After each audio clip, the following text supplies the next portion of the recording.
It's official, guys. Moondrop just launched their flagship dynamic driver IEM, and pretty much this even is their flagship overall, pretty much because of the price and what they made with this product. So the new Moondrop earphone is called the Illumination.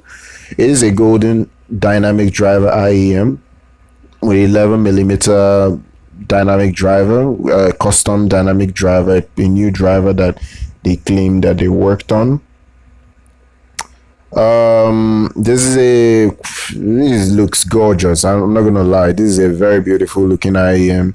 It's using two pin that terminates to 2.5 and then has adapters for your 3.5 and 4.4 millimeter connectors, so it looks gorgeous. I've been seeing the teases that Moondrop have been putting out for this particular IEM for a couple of weeks now on their social media. They have been really pushing for this particular model. Even their CEO pretty much said the flagship product that gives you the complete performance that you would expect from a flagship. So it is I think it's quite nice. It is quite nice for what they have put out. You know, Moondrop has its fans. I'm not really a big fan of Moondrop, but Moondrop really has its fans. There are a lot of people that just are Moondrop fanboys. They would jump on anything Moondrop, and this is a product that they would like because it costs $800, $799. I'll make sure I leave a link in the description so you check it out and see updated pricing and probably discounts, because most of the links I drop always have a discount, so you get something off when you are making a purchase. So this particular model has a what they call a 5-axis milled titanium alloy housing, so it is anti-scratch, so you can use this any way you want it. So it's shiny but it's anti-scratch, unlike all the other Moondrop products that are more affordable, like the Starfield and all that has paint chips problems and all that. They even claim that even if you scratch it with a knife, it would leave little to no traces on the IEM. But this is what they claim on paper. That is what I have to tell you guys. This is something they claim on paper. It's not necessarily what may translate in reality. People that will buy this IEM would pretty much test it out and test their claims, you understand?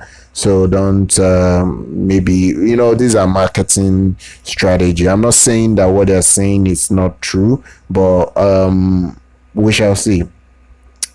So the other thing that they made it with is liquid crystal polymer dome plus a pink high dampening factor suspension on it. So it even provides bass that is quite deep and goes down to 10 hertz, and that's what they claim.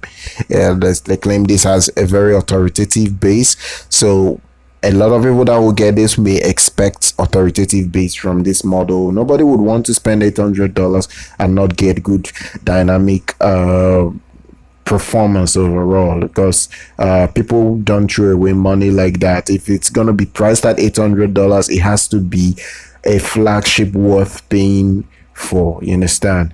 It looks gorgeous. I'm not gonna lie, this is a very beautiful, if not one of the most beautiful. In fact, I would even go as far as saying this is the most beautiful flagship IEM I've seen this year, period. I've seen many flagship IEMs, and this is by a very good considerable long stretch the most beautiful made IEM. It is fantastic, and if someone sees you wearing a golden IEM, that person probably may rob you. That is how beautiful this IEM is.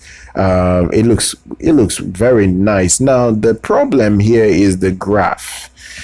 I am not really a fan of this graph. If this is the tuning they went for, there will be a bit of a problem with the people that will get their hands on this IEM, because from the graph I'm seeing here, it looks like the bass is subdued, where there is a very big massive elevation in the treble, and this is not what they are saying in their description. if this graph is what they are going with, this will be a problem for a lot of people that need something that has a little bit more impactful bass. This doesn't look so good. Now, I'm judging it by what they put out as an initial graph. This is my judgment. I feel this is a bright set from the graph. The treble is elevated. It rolls off, but is quite elevated, and there is an elevation in the upper mids, which the upper mids may be shouty. Now, this may not necessarily be the case when you get it and you probably listen to it. This will probably not be the case. But with the graph that I'm seeing here, it doesn't really look like something that I would pay $800 for. That's if, because I'm a bass head to a large extent. I like bass. I like my bass solid. But we shall see. This is a new set that just came out. Let's see whether it's worth the $800 asking price from MoonDrop. I will leave a link if you want to check it out and see whether this spec matches what you need as a flagship. And that is it. At least it comes with all forms of connection plug type, so you can run it on every type of device you have around you. It's not efficient from the sensitivity that I'm seeing. Is 25 ohms. Even though the sensitivity is very efficient at 124 decibels, it is not crazy efficient as I would want it. But this is a flagship, so know that when you're getting this, get a good DAB, get good amps for it. Just don't buy an $800 earphone and expect to just run it off a smartphone. It doesn't really make any sense whatsoever. Just get some decent DAB to get the best benefit from this particular set. And that is pretty much it. Be sure to follow us on our YouTube channel, subscribe, like our content, and I'll see you guys next time.